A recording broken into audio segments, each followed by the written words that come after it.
Hello दोस्तों, स्वागत है हमारे यूट्यूब चैनल स्काई में। आज की इस वीडियो में हम इलेक्ट्रिक करंट विद्युत धारा के चैप्टर को देखेंगे और उनसे बनने वाले सभी क्वेश्चन को अध्ययन करेंगे। जैसा कि हम जानते हैं कि इलेक्ट्रिक करंट जो कि कॉम्पिटिटिव एग्जाम में ये इस टॉपिक से बहुत से क्वेश्चन पूछे जाते हैं, बेहद ही इंपॉर्टेंट क्वेश्चन है। तो इनसे बनने वाले हर एक क्वेश्चन और इनसे रिलेटेड सभी टॉपिक का डीपली अध्ययन करेंगे। तो फर्स्ट टॉपिक है इलेक्ट्रिक करंट। चार्ज का फ्लो होना इलेक्ट्रिक करंट कहलाता है। चार्ज दो प्रकार के होते हैं, पॉजिटिव एंड निगेटिव। इलेक्ट्रॉन पर नेगेटिव चार्ज होता है और प्रोटॉन पर पॉजिटिव चार्ज होता है। अगर पॉजिटिव चार्ज फ्लो हो रहा है किसी एक डायरेक्शन में तो करंट भी उसी डायरेक्शन में फ्लो होगा। अगर नेगेटिव चार्ज फ्लो हो रहा है किसी एक डायरेक्शन में तो करंट उसके अपोजिट डायरेक्शन में फ्लो होगा।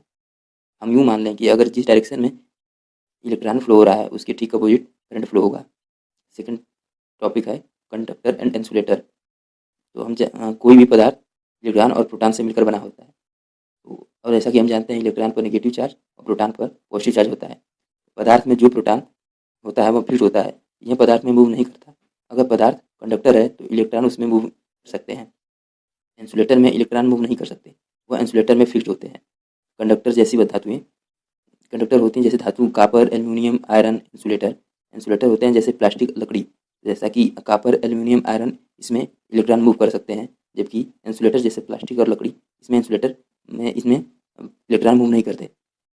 कंडक्टर में इलेक्ट्रॉनिक करंट फ्लो हो सकता है लेकिन इंसुलेटर में नहीं हो सकता। चांदी विद्युत की सबसे अच्छी चालक होती है।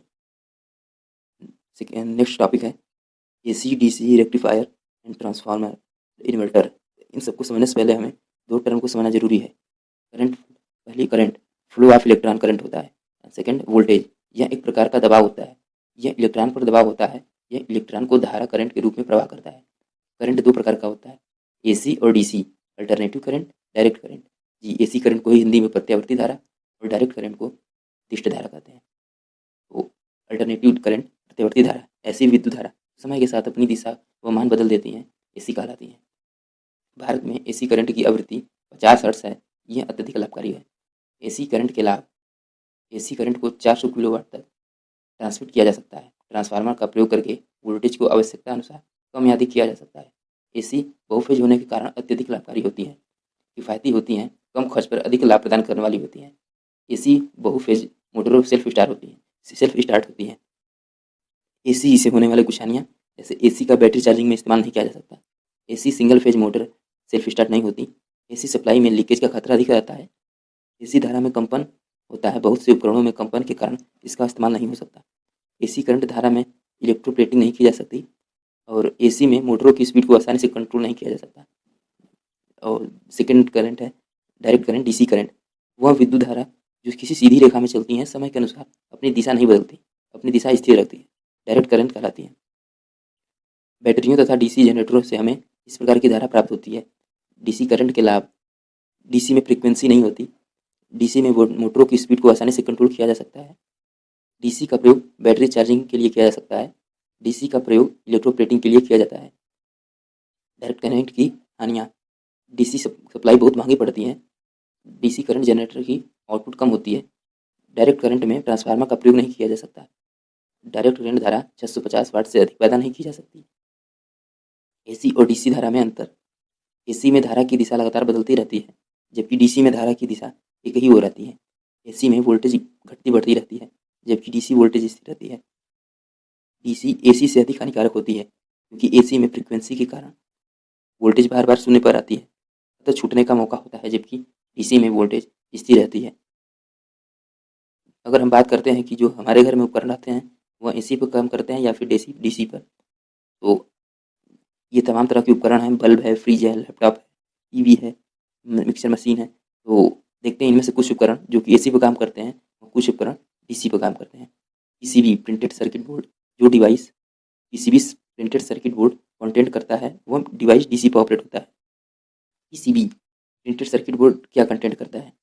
क्रिस्टल, ट्रांजिस्टर, कैपेसिटर, रजिस्टर, यह सब चीज़ पीसीबी कंटेंट करता है। जो जिस उपकरण में पीसीबी का उपयोग हो रहा है वह डीसी पर ऑपरेट होता है। अब बात आती है घर में इनपुट, तो या एसी का या फिर डीसी में कैसे ऑपरेट हो रहा है। तो देखिए क्या होता है, यहाँ पर एक डिवाइस यूज होती है, वो होता है रेक्टिफायर। यह एसी को लेकर उसे डीसी में कन्वर्ट कर देता है। एसी को डीसी में कन्वर्ट करने का कार्य रेक्टिफायर का होता है। बल्ब में पीसीबी नहीं होता, अतः यहाँ एसी पर ऑपरेट होती है। फ्रिज में भी पीसीबी प्रिंटेड सर्किट बोर्ड नहीं होता, अतः ये भी एसी पर ऑपरेट होती है। लैपटॉप, जी हम जानते हैं कि लैपटॉप में मदरबोर्ड होता है, इसके अंदर पीसीबी होती है, अतः यह डीसी पर ऑपरेट होती है। नेक्स्ट टॉपिक है ट्रांसफार्मर। यह वोल्टेज को बढ़ाने या घटाने का काम करता है। ट्रांसफार्मर एसी पर काम करता है, डीसी पर काम नहीं करता। इन्वर्टर, यह डीसी को एसी में कन्वर्ट कर देता है। डायनमो, मैकेनिकल एनर्जी को इलेक्ट्रिकल एनर्जी में कन्वर्ट करने का काम डायनमो करता है। इलेक्ट्रिक मोटर इलेक्ट्रिकल एनर्जी को मैकेनिकल एनर्जी में कन्वर्ट करने का काम करती है। इलेक्ट्रिक बल्ब, विद्युत बल्ब की खोज थॉमस एल्वा एडिसन ने की थी। बल्ब के अंदर फिलामेंट टंगस्टन का बना होता है, क्योंकि टंगस्टन का गलनांक बहुत ज़्यादा 3500 डिग्री सेल्सियस होता है। गर्मी के ताप के कारण टंगस्टन का वाष्पीकरण हो जाता है। इसी वाष्पीकरण को रोकने के लिए बल्ब के अंदर आर्गन गैस या नाइट्रोजन गैस भरी जाती है, क्योंकि यहाँ ठंडी गैस होती है। CFL, जैसे कि आज बहुत से घरों में CFL यूज होता है, तो CFL का फुल फॉर्म क्या होता है? Compact fluorescent lamp. जी, C for compact, F for fluorescent, L for lamp. Fuse तार, यह इलेक्ट्रिकल सर्किट के अंदर एक प्रोटेक्शन डिवाइस होता है। मतलब जब भी अगर शॉर्ट सर्किट होता है तो उससे करंट बढ़ जाता है, जिससे घर के उपकरण या घर की वायरिंग के जलने के चांस हो जाते हैं। उन्हीं उपकरणों की सुरक्षा के लिए फ्यूज तार का उपयोग किया जाता है। इस तार का गलनांक बहुत कम होता है और प्रतिरोध बहुत ज़्यादा। फ्यूज तार में अगर अच्छा तार उपयोग किया जाए तो टीन का उपयोग किया जाता है, और सस्ता तार उपयोग किया जाए तो टीन और शीशा की मिश्र धातु से बना हुआ तार यूज किया जाता है। तो कैसा लगा आपको दोस्तों इस वीडियो? अगर इस वीडियो में अच्छा लगा तो वीडियो को लाइक करें, सब्सक्राइब करें, और हम नेक्स्ट वीडियो में इनसे बनने वाले सभी क्वेश्चन जो कि पिछले प्रीवियस एग्जाम में पूछे गए हैं उसको लेकर आएंगे। तो आपसे अनुरोध है कि वीडियो को लाइक करें और चैनल को सब्सक्राइब करें। धन्यवाद।